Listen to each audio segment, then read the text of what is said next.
Look, bro, if there's one thing in life that we know is for certain, it's the fact that either one day or another, each and every single one of us is going to be buried 6 feet under. So hell, man, I mean, if that's the case, might as well figure out what awaits us in this unknown place.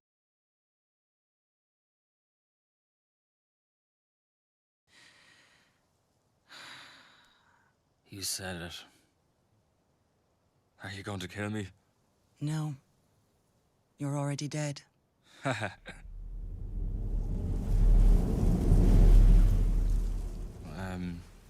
sure we can come to some sort of an arrangement. We could just pretend, you know, tell them you lost me. Tell who? I don't know. What now? That's up to you. Momento Mori. Remember, you will die. This is an ideology that can be seen within the ancient teachings all throughout human history, as these cultures and civilizations of the past understood the importance of preparing one's soul for the afterlife, viewing death as a transitional process into the next phase for the development of their soul, rather than the end final destination. Yet in the modern world we live in today, filled with hours upon hours of information regarding the rules of living out a good life, many of us have forgotten where each and every one of our paths will eventually lead up to, leaving us completely unprepared for when it's our time to go. Who are you? I'm Callista Flockhart. Who the hell do you think I am? I'm Death. Which one of you is Peter Griffin? He is. Cause come on now, man, if we're all gonna be headed down the same direction towards death anyways, it's probably in our best interest to learn how to do it properly, am I right? And that, my friends, is exactly the type of information that has been imparted to us by the esoteric wisdom of the past, with none of them being as profound and in-depth as the sacred teachings of the Tibetan Buddhists, who have come to compile a complete set of instructions to the art of dying within the Bardo Thodol, aka the Tibetan Book of the Dead, serving as the essential guidebook or manual to help the soul of the deceased navigate the process of death and ascend to the higher planes of existence within the afterlife. Hey, do you think Bruno has anything stronger than DMT? Come on, you're gonna fry your brain, man. You should finish the Book of the Dead. That'd be a lot better. You can wait until you die, then you get your big trip. That book is still confusing to me. How would you explain it? So enough said, man. If you're truly serious about learning what really happens after we die, then just sit back and relax, bro. Cause it's time for your boy to break this down real quick like a brick for y'all. Starting off with the origins of this mysterious text, which is actually a part of the termas or hidden teachings that can be traced back to the works of Padmasambhava, also known as Guru Rinpoche, an ascended Indian tantric master who was accredited for bringing the central tenets of Buddhism over to Tibet. Now, the teachings within the Bardo Thodol or the Tibetan Book of the Dead were actually deemed too advanced for his current times and were eventually scattered across the mountainous terrains of Tibet. Padmasambhava claimed that these texts would resurface at the appropriate time to help advance the spiritual development of society. And funny enough, that motherfucker was right, because 6 centuries later, a 15-year-old boy by the name of Karma Lingpa was met with intense visions during his dreams about the location of this hidden text, saying that he was actually instructed by Mr. Padmasambhava himself to uncover this text during his dreams, leading him to actually go search for the book and eventually fulfill the prophecy. Karma Lingpa was then referred to by everyone as a Treton or treasure revealer, as he was the one to help uncover the sacred occult teachings to the afterlife. But before we really dive into the details of the Tibetan Book of the Dead, it needs to be stated that this text was actually a funerary rite, which was meant to be recited out loud to the deceased in order to help guide their consciousness through the various stages of the bardos, aka the intermediate states between death and rebirth. Matter of fact, the title of the book itself, the Bardo Thodol, translates to as the great liberation through hearing, with Bardo meaning the interval or gap in between lives, and Thodol meaning wisdom that liberates, implying the fact that hearing the teachings contained within this text can lead the soul out of the cyclical wheel of samsara and into the realms of eternal bliss, never to be born again.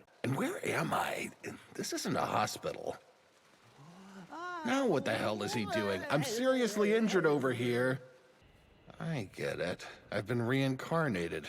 Who'd have guessed something that ridiculous could happen in real life? But even with all that said, man, in order for us to truly understand our way around the afterlife, we must unpack each layer piece by piece, starting off at the moment of death, where the 5 elements of the physical body are said to erode, with earth crumbling into water and leading one to no longer being able to support the weight of their body, water drying up into fire, manifesting in the sensation of thirst and dehydration, fire dying down into air, leaving the body pale and cold, and air transitioning into ether as one gasps for their final breath. Now at this stage, consciousness is finally freed from the confines of the physical body and enters the first intermediate state known as the Chikai Bardo, where it is immediately met with a radiant clear light referred to as the ground luminosity, which sounds quite familiar to the recorded accounts of many NDEs or near-death experiences, as most individuals mention an encounter with a bright light during their episode. O nobly born, the time has now come for thee to seek the path. Thy breathing is about to cease. Thy guru has set thee face to face with the clear light, and now thou art about to experience it in its reality within the Bardo state, wherein all things are like the void and cloudless sky. At this moment, know thyself and abide in that state. Now this clear light is essentially the true non-dual nature of reality, only accessed by the illuminated mind, which represents the bridge back to the primordial source of all, aka God, heaven, moksha, nirvana, or whatever you want to call it. And if one is able to recognize this as such, they will come to merge with the light and liberate themselves from the cycle of samsara. However, that ain't going to be the case for most of you motherfuckers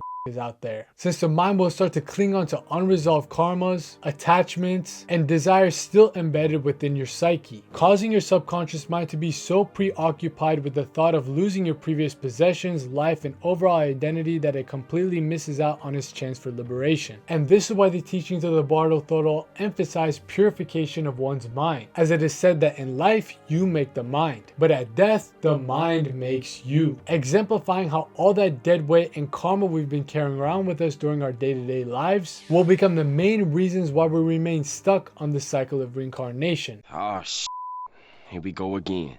But fear not, man, because we still got a couple more chances to get out this before our next rebirth, as we now enter the second intermediate state known as the Chonyid Bardo, which typically spans from the 4th to the 12th day after death. And now this is where things get a little trippy, bro, since this stage of the Bardos is filled with various different visionary experiences and distracting sounds meant to test the soul of the deceased. So listen up, bro, because this is where this ride really takes a turn, starting off with the appearances of the peaceful deities within the first 7 days in the Chonyid Bardo. Now these beings are merely just projections of the subconscious mind, embodying the archetypal qualities of the quote-unquote good or positive aspects of one's psyche, depicted as being surrounded by dazzling lights and colors. And even though they look all flashy and cool, it is imperative for one to remain unfazed by this enticing spectacle, since the aim of this test is to be able to recognize these peaceful deities as mental constructs of one's own consciousness and wake up to the realization of this karmic illusion. O nobly born, do not be awed by the brilliant lights of the deities, for it is the radiance of your own true nature. As soon as you recognize them to be your own thought forms, you will attain Buddhahood.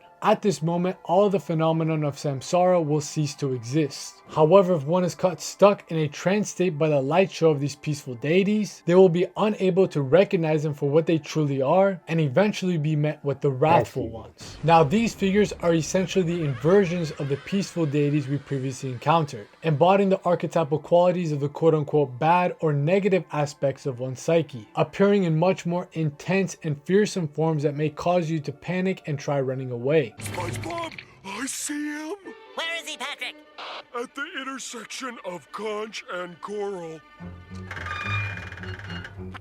That's where I am.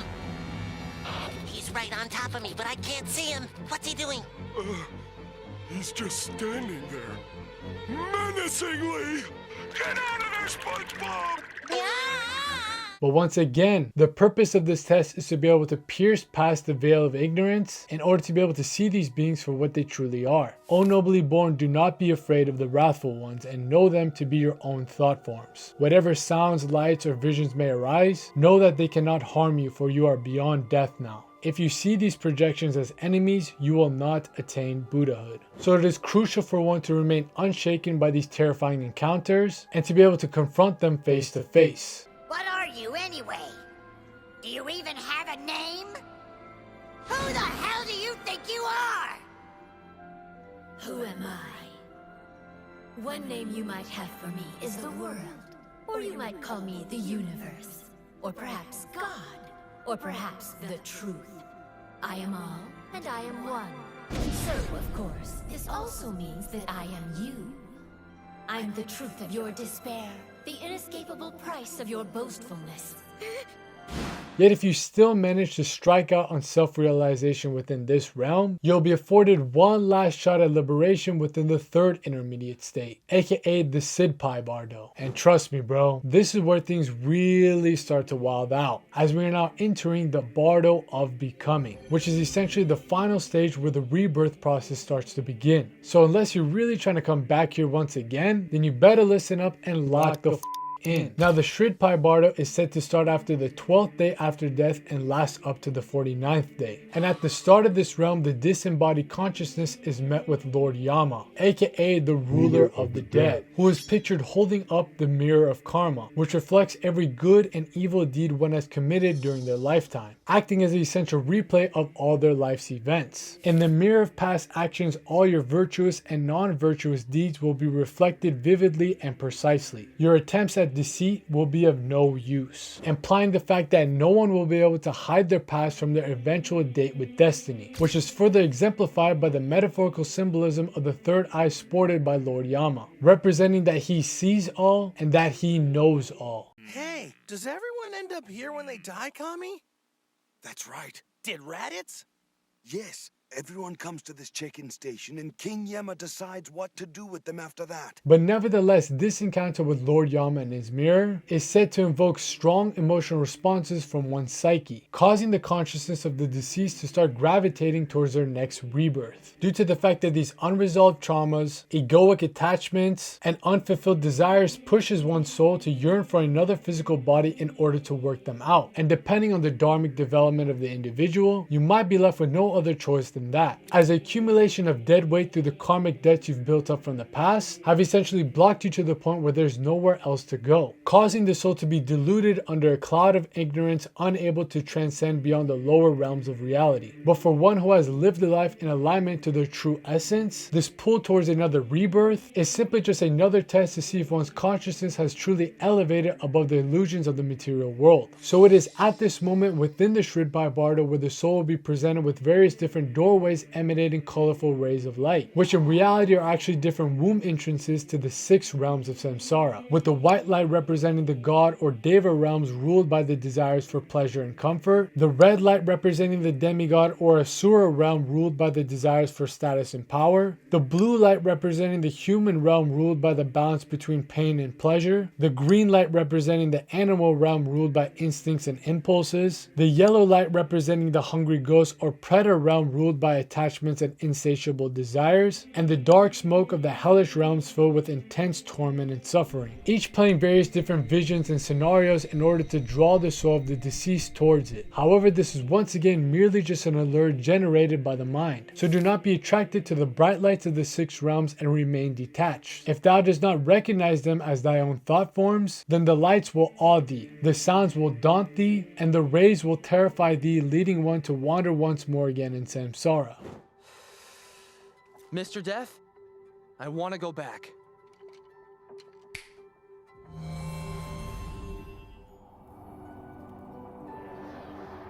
Wonder what life's gonna turn me into this time. And there it is, man. If you manage to fumble the bag on this, then you better pack your bags and enter the abyss.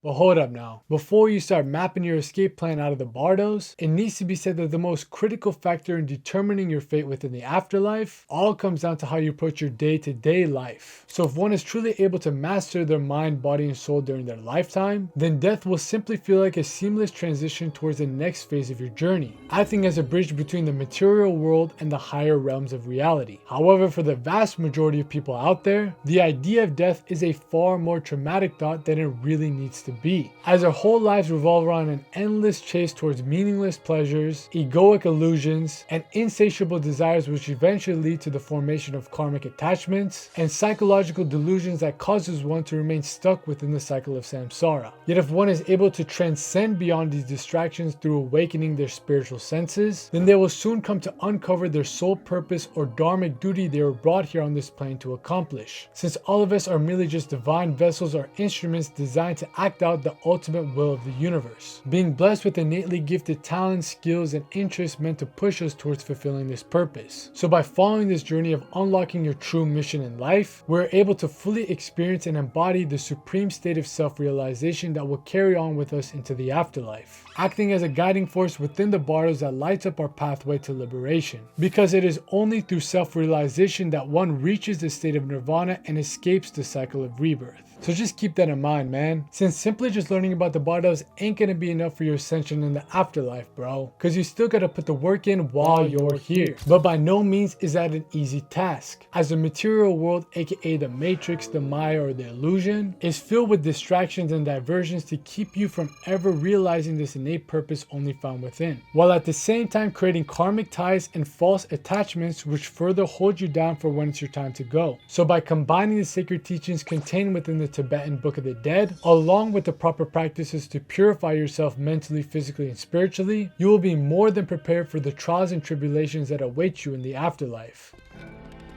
Welcome to the underworld. Cause of death? Spare the neck. You may enter. Yay. How did you die? Because we're awesome? Step out of line. Ah, dingle. Wait up, dude. Follow me and do as I do. Hey, I said no. Hey, hey. We're in. Come on, man. So enough said, man. If you're truly serious about securing your one-way ticket back to paradise, then you better make good use of all this advice. Because at the end of the day, the only way to get yourself up out of this mess is by learning the ancient secrets to ensure your success.